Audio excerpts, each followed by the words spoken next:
Lahir 427 sebelum Masehi. Plato adalah seorang filsuf Athena selama periode klasik pada masa Yunani kuno. Dia adalah murid dari Socrates.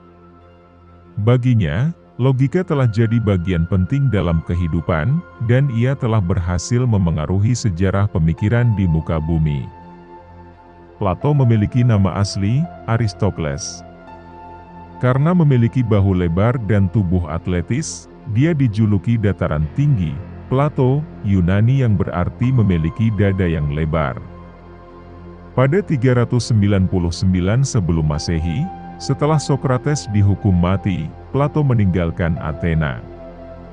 Diyakini bahwa ia bepergian secara ekstensif selama periode ini dan kembali 12 tahun kemudian, yakni pada tahun 387 sebelum Masehi. Sekembalinya ke Athena, ia diperkirakan oleh sejarawan telah membangun sebuah sekolah filsafat yang menjadi rumah bagi lahirnya ilmu pengetahuan di sana.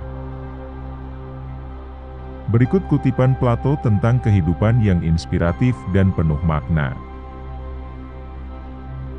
Kita dapat dengan mudah memaafkan seorang anak yang takut akan kegelapan. Tragedi kehidupan yang sebenarnya adalah ketika manusia takut akan cahaya. Salah satu hukuman menolak berpartisipasi dalam politik adalah kamu akhirnya diperintah oleh orang yang tidak kompeten. Orang bijak berbicara karena mereka memiliki sesuatu untuk dikatakan, orang bodoh berbicara karena mereka harus mengatakan sesuatu. Kemenangan pertama dan terbesar adalah menaklukkan diri sendiri. Ditaklukkan oleh dirimu sendiri adalah sesuatu yang paling memalukan dan keji. Keberanian adalah mengetahui apa yang tidak perlu ditakuti. Jika wanita diharapkan melakukan pekerjaan yang sama dengan pria, kita harus mengajari mereka hal yang sama. Ukuran seorang manusia ditentukan dengan apa yang dia lakukan dengan kekuasaan. Ada 3 kelas manusia: pecinta kebijaksanaan, pecinta kehormatan, dan pecinta materi.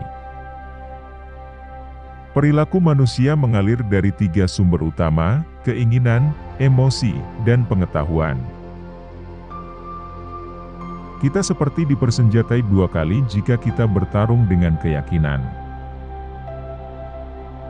Arah pendidikan yang didapatkan oleh seseorang akan menentukan masa depannya dalam kehidupan.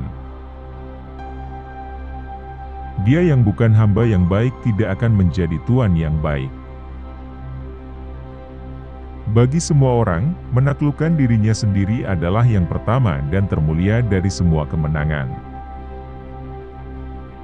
Orang baik tidak membutuhkan hukum untuk memberitahu mereka agar bertindak secara bertanggung jawab, sementara orang jahat akan menemukan jalan untuk menghindar dari hukum.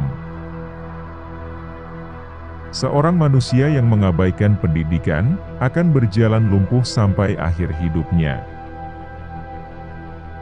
Keunggulan bukanlah hadiah, tetapi keterampilan yang membutuhkan latihan. Kita tidak bertindak dengan benar karena kita luar biasa, kita mencapai keunggulan dengan bertindak benar. Lebih baik melakukan sedikit yang dilakukan dengan baik, daripada banyak tapi tidak sempurna. Manusia manapun dapat dengan mudah menyakiti, tetapi tidak setiap orang bisa berbuat baik kepada orang lain. Awal adalah bagian terpenting dari pekerjaan. Latihan fisik, ketika dipaksakan, tidak membahayakan tubuh, tetapi pengetahuan yang diperoleh di bawah paksaan tidak akan melekat pada pikiran. Setiap hati yang menyanyikan lagu tidaklah lengkap sampai hati yang lain berbisik kembali. Mereka yang ingin bernyanyi selalu menemukan lagu. Dengan sentuhan seorang kekasih, semua orang menjadi penyair. Manusia adalah makhluk yang mencari makna. Kata-kata palsu tidak hanya jahat dalam diri mereka sendiri, tetapi mereka menginfeksi jiwa dengan kejahatan. Kebebasan berlebihan, baik itu di tingkat negara atau individu, tampaknya hanya menjadi perbudakan yang berlebihan. Harga yang dibayar oleh orang baik untuk ketidakpedulian pada urusan publik adalah mereka akan dikuasai oleh orang jahat. Kamu dapat memahami lebih banyak tentang seseorang dalam 1 jam pertunjukan sandiwara daripada dalam 1 tahun percakapan. Tindakan yang baik memberi kekuatan pada diri kita dan menginspirasi tindakan yang baik pada orang lain. Kekayaan terbesar adalah hidup tercukupi dengan sedikit materi. Semua manusia pada dasarnya sama, dibuat dari bahan yang sama oleh satu pencipta.